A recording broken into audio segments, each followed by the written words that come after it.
찬송가 351장, 통일 찬송가 389장 찬양합니다. 351장입니다.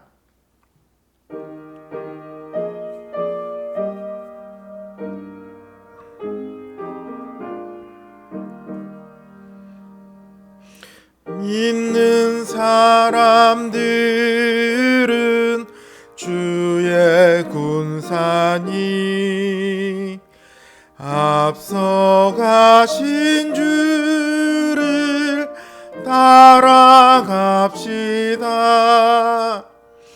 우리 대장 예수 길을 들고서 접전하는 곳에 가신 것 보라. 믿는 사람들은 주의 군사니 앞서가신 주를 따라갑시다. 원수 마귀 모두 쫓겨가기는 예수 이름 듣고 겁이 남이라. 우리 찬송 듣고 지옥 떨리니 형제들아 주를 찬송합시다. 믿는 사람들은 주의 군사니 앞서가신 주를 따라갑시다. 세상 나라들은 멸망당하나 예수 교회 영영 왕성하리라. 마귀 권세 감히 해치 못함은 주가 모든 교회 지키심이라. 믿는 사람들은 주의 군사니 앞서가신 주를 따라갑시다. 백성들아 와서 함께 모여서 우리 모두 함께 개가 부르세. 영원토록 영광 권세 찬송을 우리 임금 주께 돌려보내세. 믿는 사람들은 주의 군사니 앞서가신 주를 따라갑시다.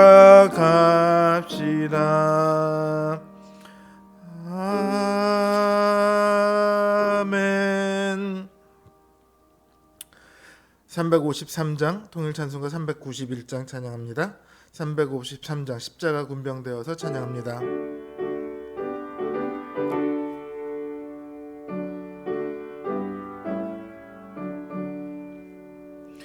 십자가 군병되어서 예수를 따를 때 무서워하는 마음으로 주 모른 채 할까. 나의 주 그리스도 나를 속량했으니 나 십자가를 벗은 후 저 멸류관 쓰리 무성도 피를 흘리며 긴 싸움 하는데 나 어찌 편히 누워서 상 받기 바랄까. 나의 주 그리스도 나를 속량했으니 나 십자가를 벗은 후 저 멸류관 쓰리 이 죄악 많은 세상에 수많은 원수들 날 유혹하고 했지나 내 주만 따르리. 나의 주 그리스도 나를 속량했으니 나 십자가를 벗은 후 저 멸류관 쓰리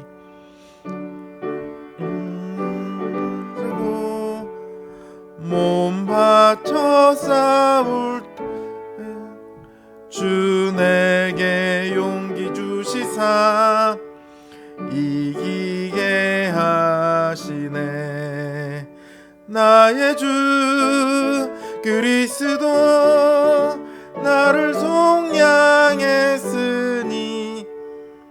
나 십자가를 벗은 후 저 멸류관 쓰리 승리의 그날 이르러 십자가 군병들 개가를 불러 영광을 주님께 돌리리. 나의 주 그리스도 나를 속량했으니 나 십자가를 벗은 후 저 멸류관 쓰리. 기도합니다. 주님, 우리에게 여전히 죄가 있고 또 그 죄를 짓지 않아야 한다는 것을 알면서도 여전히 죄를 짓는 우리의 모습을 보게 됩니다. 주님, 그러나 우리가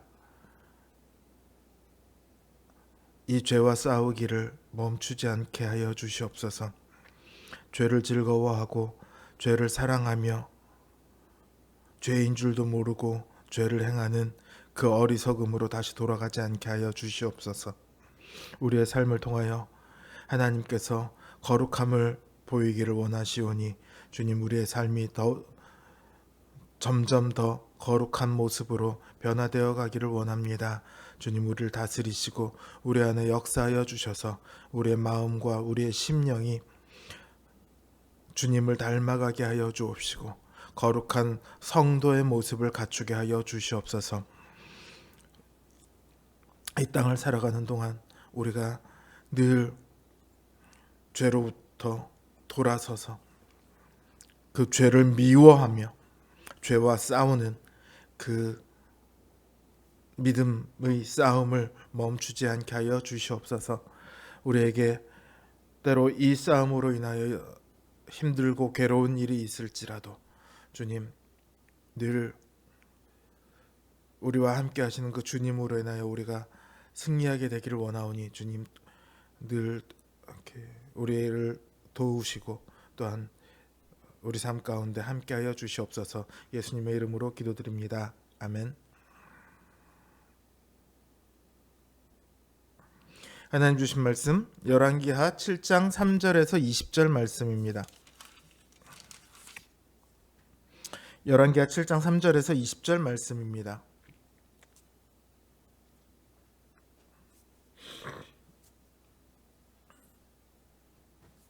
열왕기하 7장 3절에서 20절 말씀 제가 받들어 읽겠습니다. 성문 어귀에 나병 환자 4사람이 있더니 그 친구에게 서로 말하되 우리가 어찌하여 여기 앉아서 죽기를 기다리랴. 만일 우리가 성읍으로 가자고 말한다면 성읍에는 굶주림이 있으니 우리가 거기서 죽을 것이요 만일 우리가 여기서 머무르면 역시 우리가 죽을 것이라. 그런즉 우리가 가서 아람 군대에게 항복하자. 그들이 우리를 살려두면 살 것이요 우리를 죽이면 죽을 것이라 하고 아람진으로 가려 하여 해질 무렵에 일어나 아람 진영 끝에 이르러서 본즉 그곳에 한 사람도 없으니 이는 주께서 아람 군대로 병거 소리와 말 소리와 큰 군대의 소리를 듣게 하셨으므로 아람 사람이 서로 말하기를 이스라엘 왕이 우리를 치려하여 헷 사람의 왕들과 애굽 왕들에게 값을 주고 그들을 우리에게 오게 하였다 하고 해질 무렵에 일어나서 도망하되 그 장막과 말과 나귀를 버리고 진영을 그대로 두고 목숨을 위하여 도망하였음이라. 그 나병 환자들이 진영 끝에 이르자 한 장막에 들어가서 먹고 마시고 거기서 은과 금과 의복을 가지고 가서 감추고 다시 와서 다른 장막에 들어가 거기서도 가지고 가서 감추니라. 나병 환자들이 그 친구에게 서로 말하되 우리가 이렇게 해서는 아니 되겠도다. 오늘은 아름다운 소식이 있는 날이거늘 우리가 침묵하고 있도다. 만일 밝은 아침까지 기다리면 벌이 우리에게 미칠지니 이제 떠나 왕궁에 가서 알리자 하고 가서 성읍 문지기를 불러 그들에게 말하여 이르되 우리가 아람진에 이르러서 보니 거기에 한 사람도 없고 사람의 소리도 없고 오직 말과 나귀만 매여 있고 장막들이 그대로 있더이다 하는지라. 그가 문지기들을 부르매 그들이 왕궁에 있는 자에게 말하니 왕이 밤에 일어나 그의 신복들에게 이르되 아람 사람이 우리에게 행한 것을 내가 너희에게 알게 하노니 그들이 우리가 줄인 것을 알고 있으므로 그 진영을 떠나서 들에 매복하고 스스로 이르기를 그들이 성읍에서 나오거든 우리가 사로잡고 성읍에 들어가겠다 한 것이니라 하니 그의 신하 중 한 사람이 대답하여 이르되 청하건대 아직 성중에 남아있는 말 5마리를 취하고 사람을 보내 정탐하게 하소서. 그것들이 성중에 남아있는 이스라엘 온 무리 곧 멸망한 이스라엘 온 무리와 같으니이다 하고 그들이 병거 둘과 그 말들을 취한지라. 왕이 아람 군대 뒤로 보내며 가서 정탐하라 하였더니 그들이 그들의 뒤를 따라 요단에 이른즉 아람 사람이 급히 도망하느라고 버린 의복과 병기가 길에 가득하였더라. 사자가 돌아와서 왕에게 알리니 백성들이 나가서 아람 사람의 진영을 노락한지라. 이에 고운 밀가루 한 스아에 한 세겔이 되고 보리 2스아가 한 세겔이 되니 여호와의 말씀과 같이 되었고 왕이 그의 손에 의지하였던 그의 장관을 세워 성문을 지키게 하였더니 백성이 성문에서 그를 밟음에 하나님의 사람의 말대로 죽었으니 곧 왕이 내려왔을 때에 그가 말한 대로라. 하나님의 사람이 왕에게 말한 바와 같으니 이르기를 내일 이맘때에 서마리아 성문에서 보리 2스아를 한 세겔로 매매하고 고운 밀가루 한 스아를 한 세겔로 매매하리라 한즉 이때 이 장관이 하나님의 사람에게 대답하여 이르되 여호와께서 하늘에 창을 내신들 어찌 이 일이 있으랴 하며 대답하기를 내가 내 눈으로 보리라 그러나 그것을 먹지는 못하리라 하였더니 그의 장관에게 그대로 이루어졌으니 곧 백성이 성문에서 그를 밟음에 죽었더라. 아멘.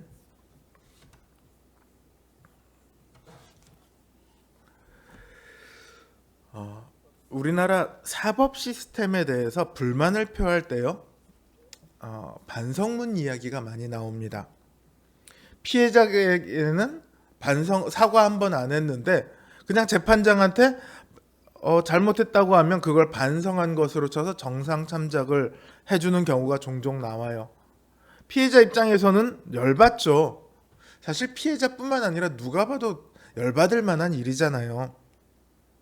근데 이런 모습을 비기독교인들이 기독교인들한테서 봤습니다. 예전에 나왔던 영화, 한참 전에 나왔던 영화 밀양에서도 그런 장면이 나오죠.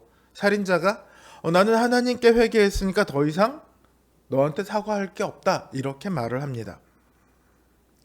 실제로 기독교에서는 살인자라도 회개하면 다 용서받는다 이렇게 말하잖아요. 그러니까 사람들이 그런 기독교라면 난 안 믿을래 이렇게 말을 해요. 근데 이건 오해예요. 하나님께 회개하면 용서받는다는 것은 사실입니다. 어느 누구라도 어떤 죄라도 회개하면 다 용서받죠. 그런데 그건요 하나님께 지은 죄예요. 하나님께 지은 죄를 용서받는 거예요. 회개하고 용서받았다고 해서 사회에 지은 죄나 사람의 지은 죄까지 그 책임까지 다 없었던 것으로 되지는 않습니다. 우리가 죄를 지을 때는요, 사람에게 죄를 짓더라도요, 이것은 그 사람에게 죄를 짓는 것과 동시에 하나님에게 죄를 짓는 거거든요. 하나님은 용서하셨다 할지라도 이 사람에게 또한 우리가 용서를 받아야 그 죄의 문제가 비로소 완전히 해결되었다라고 얘기할 수 있지 않을까요? 그래서 예수님께서도요, 예배하러 올 때 형제에게 잘못한 것이 있으면 가서 먼저 사과하고 용서를 구하라고 말씀하세요. 우리는 이 말씀을 잘 좀 생각해 봐야 합니다. 심지어 기독교인이라면서요, 아예 회개하지 않는 사람도 있어요. 하나님의 말씀을 아무리 보고 아무리 들어도요, 자신의 죄를 회개하지 않는 사람이 있습니다. 하나님께서 이런 사람들을 그냥 내버려 두실까요? 아니요, 하나님께서는요, 그에 합당한 책임을 물으십니다. 그게 바로 심판이에요. 이 심판은요, 비신자에게만 일어나는 것이 아니에요. 신자에게도 일어납니다. 보다 정확하게 말하자면 스스로 신자라고 주장하는, 그러나 여전히 죄 가운데 행하고 있는 사람에게 일어나는 거예요. 오늘 본문이 딱 그 얘기입니다. 오늘 본문에는 아람으로부터 이스라엘을 구원하신 하나님의 역사가 나타나요. 아람의 군대가 사마리아를 둘러싸 성내에 먹을 것이 없게 됐잖아요. 그때 나병 환자 4명이 자기들 먹을 것도 없는데 우리 먹을 걸 주겠어? 이래도 죽고 저래도 죽을 거면 가서 차라리 아람 군대에게 항복하자. 그래도 거긴 먹을 게 있으니까. 그들이 죽이면 어쩔 수 없잖아. 혹시라도 살리면 살리면 얼마나 좋냐. 우리한테 먹을 걸 주지 않겠냐. 그러고 거기를 가요.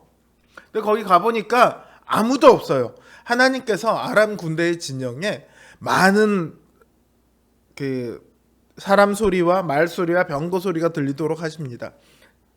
그러니까 이들이 성을 둘러싸고 있는데 성 안에서가 아니라 성 밖에서 그 소리가 들리니까 이거 큰일 났다. 이 사마리아를 구원하기 위해 저 혹시라도 애굽이나 다른 족속들이 돈을 받고 이 사마리아를 구원하기 위해 왔나 보다 하고 잽싸게 튀는 거예요. 다 버리고 도망을 갑니다. 심지어 무기까지 버리고 도망가요. 나병 환자들은 가봤는데 아무도 없어요. 눈치도 보지 않고 신이 나서 먹고 마십니다. 금과 은과 옷도 챙깁니다. 그러다 보니 성중에 있는 사람들이 생각이 났어요. 지금이야 자기들이 좋지만 만약에 내일이라도 봤는데 아무도 없다, 자기들이 여기 와서 먼저 먹고 마셨는데 아무 얘기 안 한 걸 알았다, 그럼 자기들이 죽을 차례거든요. 그러니까 가서 알리자고 해서 성읍 문지기에게 가서 말합니다. 성읍 문지기는 또 그 소식을 전했겠죠. 왕이 이 소식을 들었어요. 근데 왕은 믿지 않아요. 아니야, 이거는 우리를 꼬셔내기 위해서 아람 군대가 수를 쓰는 거야, 이렇게 생각을 합니다. 그때 신하 한 사람이 그럼 사람을 보내서 정탐하게 합시다, 그래요. 그래서 가보니까 아무도 없어요. 심지어는 진영에만 없는 게 아니라 그들이 후퇴한 길을 따라서 요단까지 가봤는데 요단까지도요, 사람은 없고 그들이 버리고 간 것들만 잔뜩 있어요.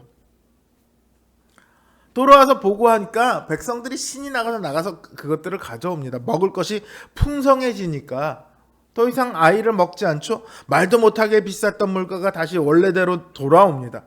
이건 엘리사가 이스라엘 왕에게 했던 예언이에요.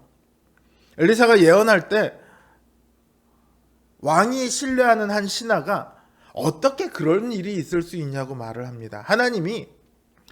하나님이라 한들 그런 일은 못한친다, 이렇게 얘기를 해요. 그때 엘리사가 뭐라고 얘기하냐면, 너는 하나님께서 이루시는 그 일을 너는 보게 될 거다. 그러나 너는 그 곡식을 먹지는 못할 거다, 이렇게 말을 해요.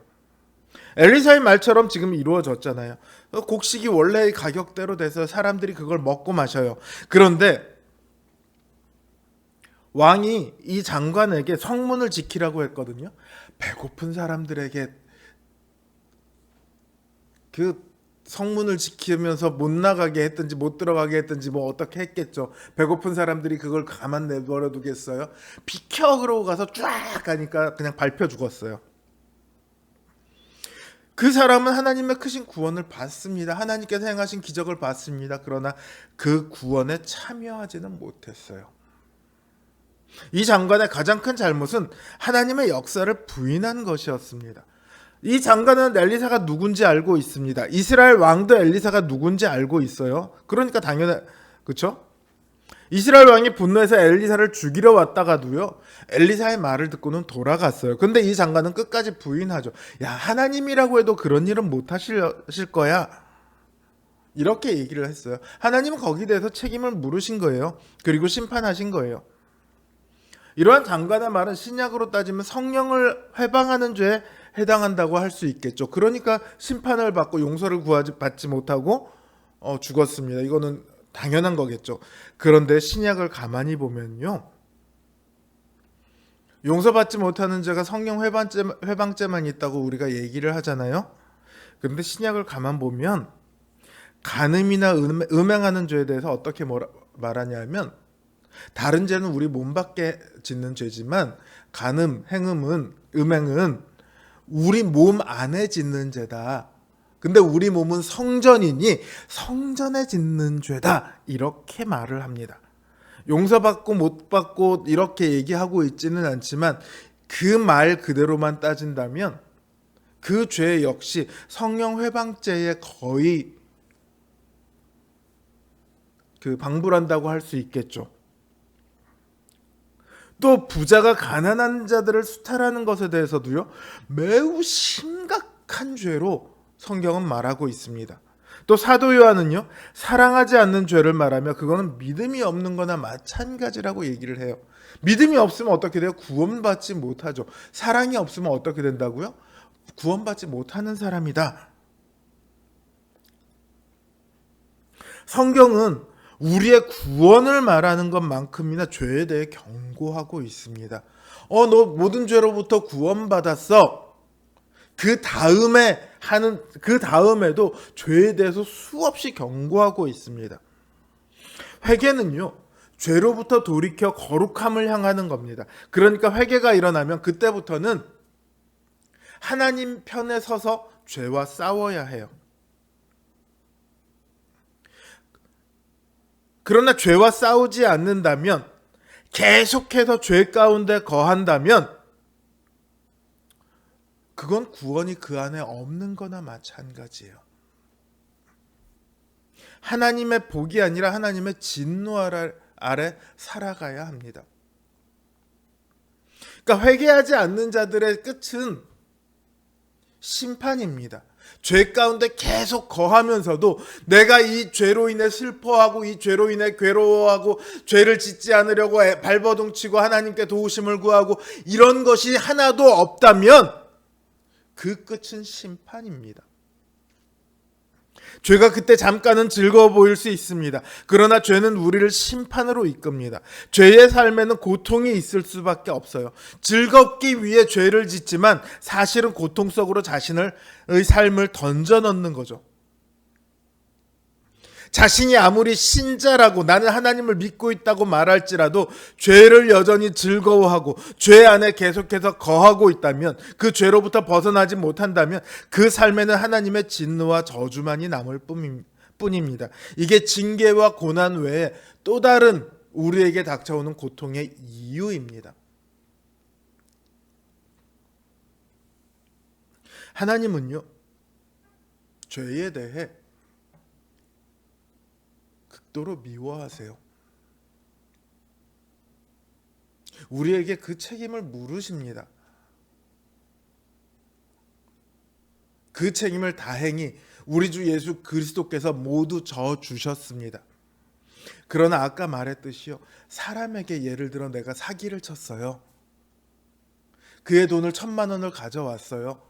이 1,000만 원을 돌려주지 않으면서 하나님께, 하나님 제가 잘못했습니다, 용서해 주세요. 그럼 하나님께서 그거를 회개한 것이라고 받아들이실까요? 죄의 결과물까지 다 털어버려야 비로소 그것을 회개했다라고 인정하지 않을까요? 성경은 사실은 그렇게 이야기하고 있다고요. 하나님의 은혜는 우리를 부자가 되게 인도하는 게 아니라 거룩한 삶으로 인도합니다. 우리를 쾌락과 즐거움 가운데로 인도하는 것이 아니라 그것들과 오히려 결별하고 그것들과 싸우도록 만듭니다. 이 은혜를 따라 거룩한 삶을 살아가시길 바랍니다.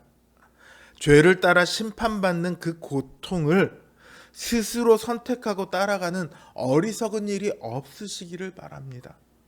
우리 가운데 죄는 그 잔재라도 그 조각이라도 남기지 않기 위해 우리는 애쓰고 싸우고 발버둥 쳐야 합니다.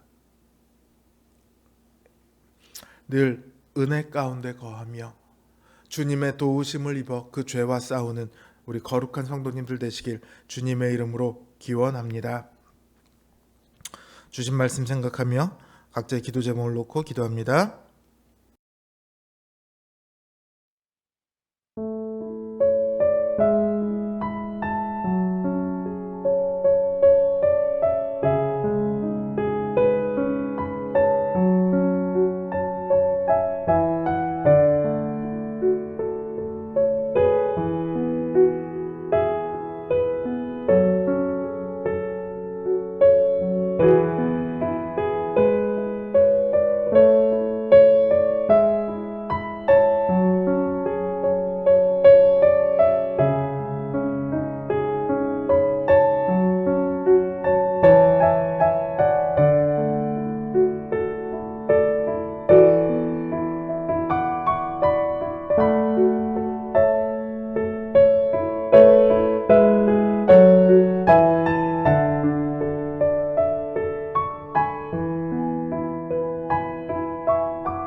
you.